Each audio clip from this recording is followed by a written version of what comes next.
Let us start with the very basics.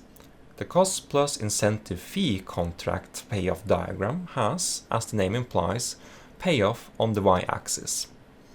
On the x-axis, on the other hand, we have the actual cost of the project. That is the investment cost or the capital expenditure or the capex. The payoff diagram has two different curves. It is the price curve, which represents the price paid by the project owner to the contractor for doing the work, and it is colored red in this example.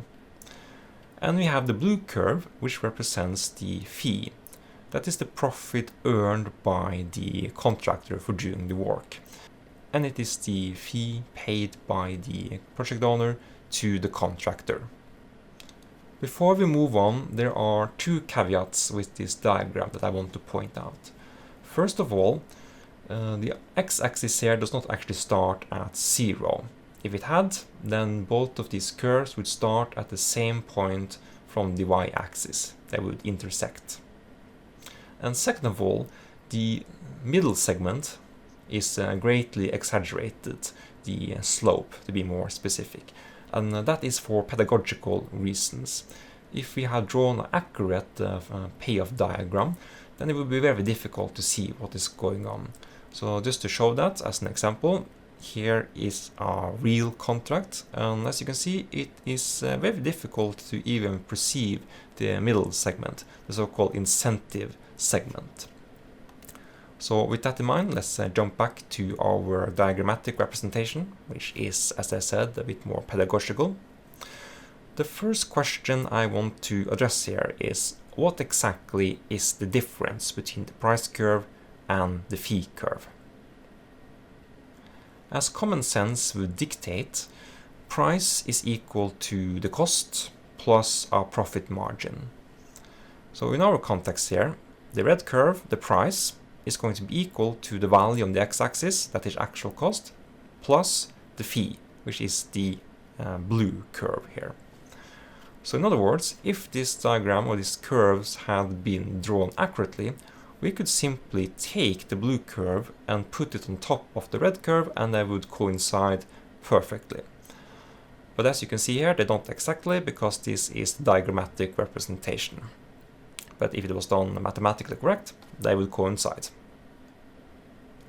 So that means if we know the blue curve, if we're able to draw the blue curve, then we will be instantaneously able to draw the red curve. It's just to add on the value on the x-axis to the blue curve in order to get the red curve. So let's narrow our focus to the blue curve, to the fee curve, and let me jump over to my second question here that I want to address. What information do we actually need to know in order to be able to draw the fee curve? Well, theoretically, there's only two things that we need to know. And that is the y value and x value of these 2 points, which denotes when we shift between the different segments of the fee curve. In practice, however, the cost plus incentive fee contract is specified using 5 different parameters. And in no particular order, this is the maximum fee, the minimum fee, the target fee, the target cost, and the sharing formula. And I'll get a little bit back to what the sharing formula means. Starting with the target cost, our point of departure here is usually to just estimate the expected cost of the project. And that can be done in a variety of different ways. The project management body of knowledge suggests 10 different project cost estimation methods. With the expected cost as a point of departure, it can also be common to actually shave off a little bit from this estimate, and that could be in order to win the contract, or maybe it's for motivational reasons. When it comes to the target fee, that is mostly just a matter of negotiation. It could also be that you want to reduce the target fee in order to win the contract. And in regards to the maximum and minimum fee, point of departure there would usually be to look at the statistical distribution of cost overruns for this particular type of projects. But beyond that, it will most of the time be a matter of negotiation between the project owner and the contractor. And when it comes finally to the sharing formula, that has to do with the risk preferences of both parties. Going back to our fee curve, as we can see, there are 3 distinct segments to this blue curve.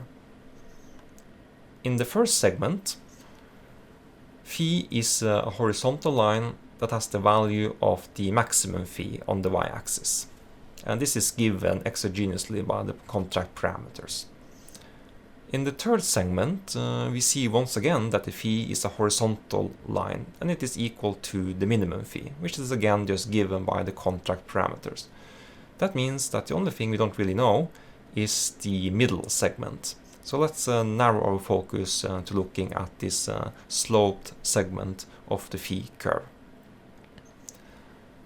Now, the 2 things we need to know. We need to know the function for this linear straight line, and we need to know where it starts and where it ends. So starting with the functional form, as we might remember from our basic mathematics from primary school, the formula for a downward sloping straight line is as follows. Y is equal to minus a times x plus b. So in our specific context, phi is going to be equal to minus the sharing ratio for the contractor. And I will show an example a little bit later on here to demonstrate what this actually means. We're going to take this ratio, which is between 0 and 1, and multiply it with the absolute cost overrun. Now, absolute cost overrun, that is equal to the difference between the actual cost and the target cost. The actual cost is our x value, and target cost is one of our input parameters. And once we have multiplied these 2 together, then we add on the target fee. So just to state that again, fee is equal to minus sharing formula for the contractor, multiplied with the difference between actual cost and target cost, and then plus the target fee. And that will be the formula for the sloped part of the fee curve.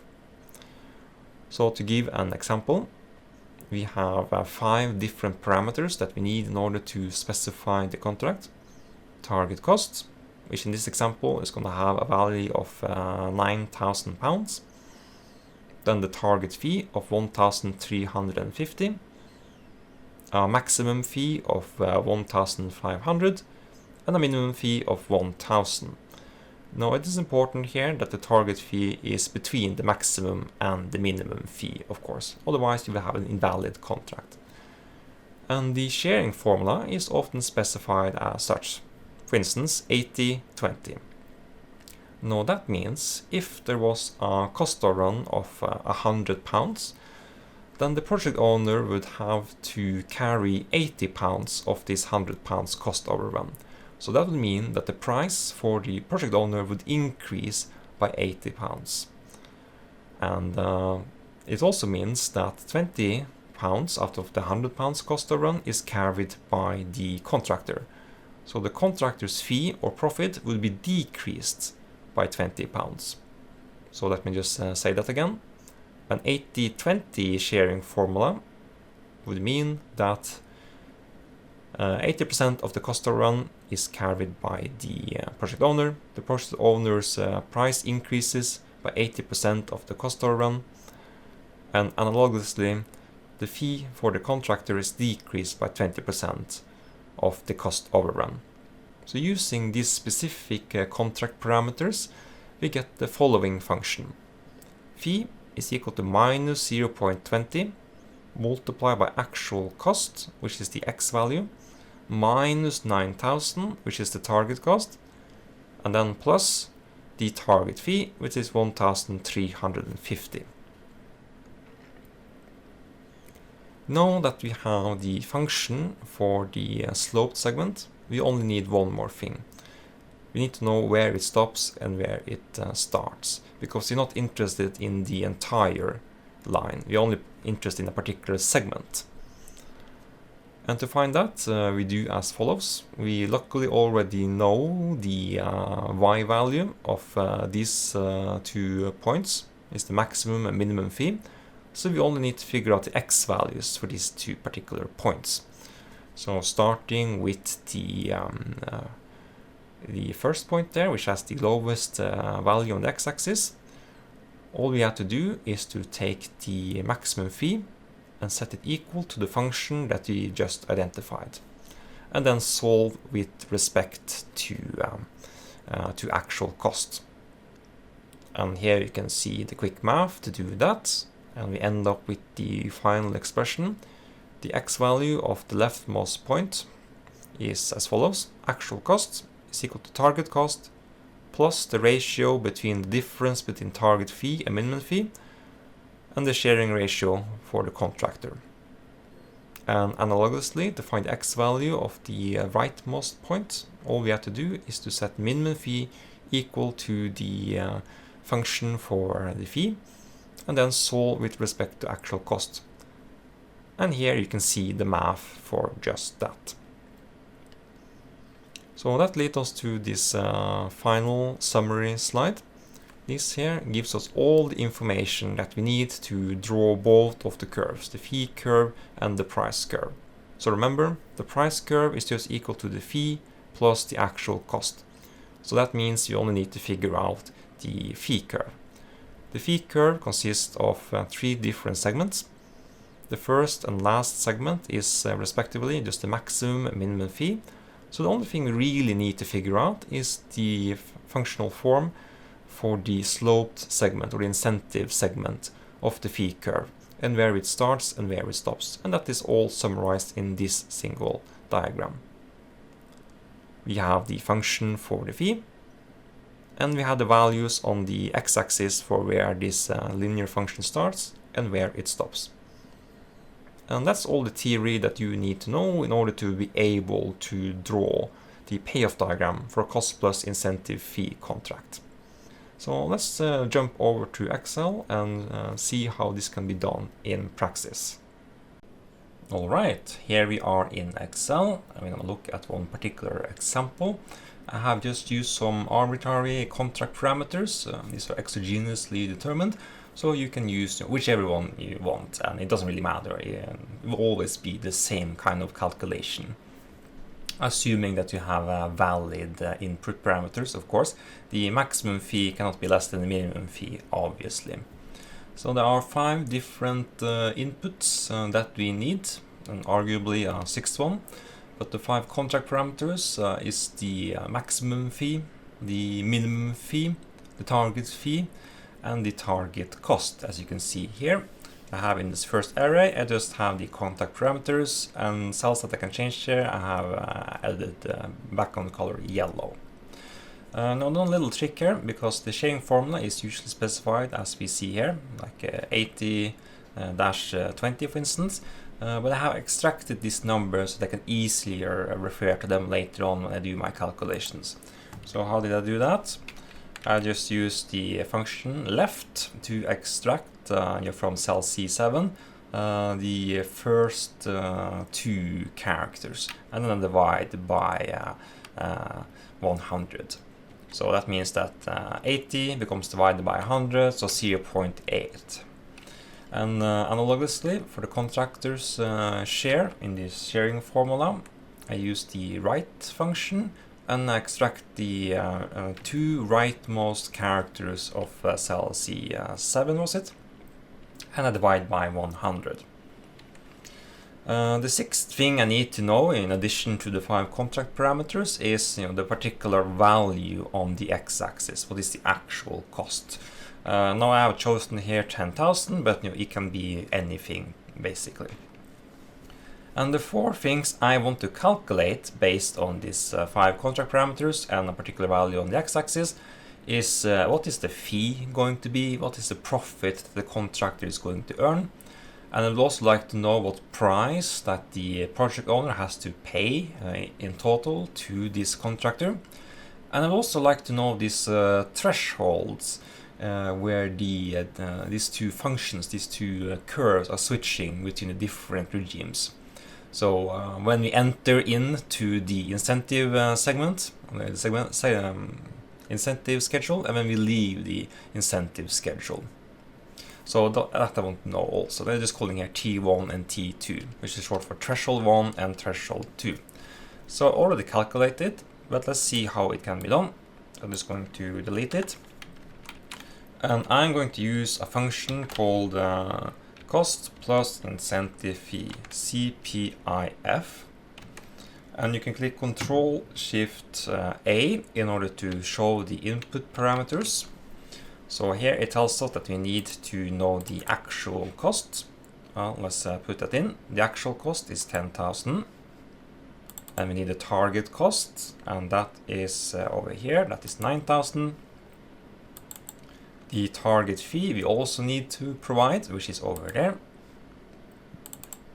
And we need the minimum fee, and the maximum fee, and the contractor slope, and that is 0.20. And that is all we need. We can now hit enter, and it will create an array with all of this input. Now, if you try to do this on your own in Excel, you will probably get an error message because there is no function called CPIF. That is because I made it myself using Visual Basic for Application, which is the programming language of Excel. So let me show to you how that works. So in order to open up the VBA editor, you can click Alt F11. And here you can see that I already have typed in the code. But when you open it for the first time, this page is going to be gray. You need to insert a new module before you can start typing in the code. So the way to do that is to click in sequence, first Alt, and then I, and then M. So Alt India mic, or Alt insert module. So on insert there, you can see that it says module. So going back here to our finish function, let me just take you quickly through this. First of all, we are making a function. There are kind of two things you can do in a VBA module. You can make a subroutine, which is often referred to as a macro, or you can make a user-defined function. And since we're going to make a function, we start by typing, well, function. If we wanted to make a subroutine, we will type sub instead. Next, we need to write the name of the function. And you need a valid name, a name that is not reserved for something else, and you cannot use invalid characters. So for instance, you cannot have space, white space, that does not work. So CPIF, that seems like a sufficiently descriptive and easy to remember name. After typing in the name, you start with a parenthesis, and you list up all of the input variables. And you need to give them a name. Again, you cannot have white space, you cannot use reserved names, and you cannot use any invalid characters. But you also need to provide the data type of these input parameters. So for instance, we have actual cost, and that is going to have the data type double. Now that means that it's going to be a numeric variable, a number, but it's not an integer, it can be a decimal number. So if you want to only have integers, you write integer. If you want to have, it could be either integers or decimals, then you write double. So we have our 6 inputs there. We have the actual cost, which is decimal number. We have the target cost.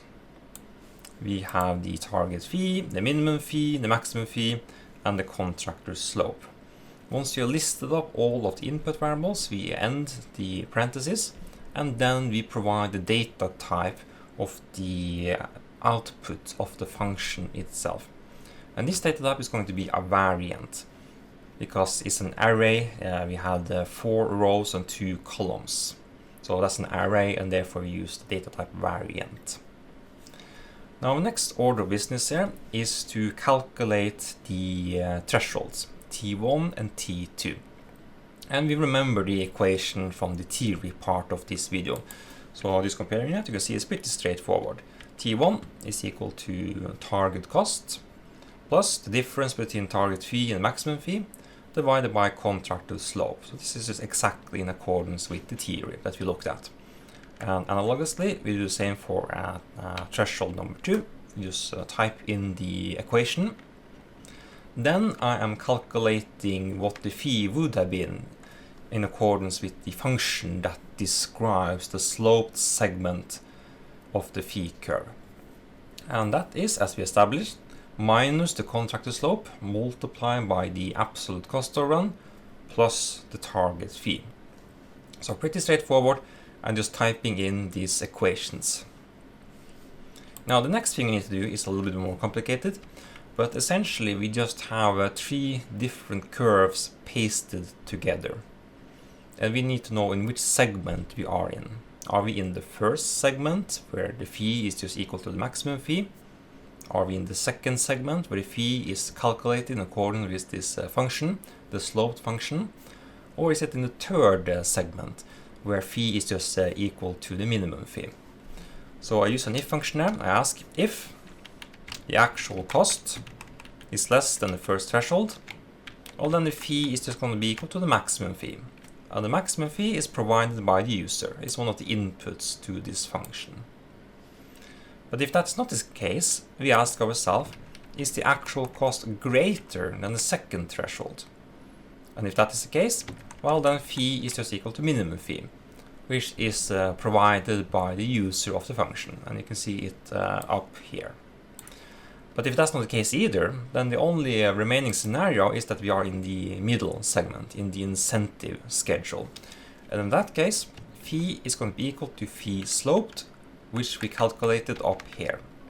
So it's pretty straightforward.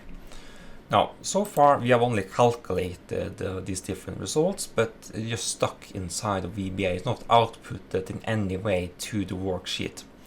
So the way to do that is to create an array that's going to have 4 rows and 2 columns, as we saw in the worksheet.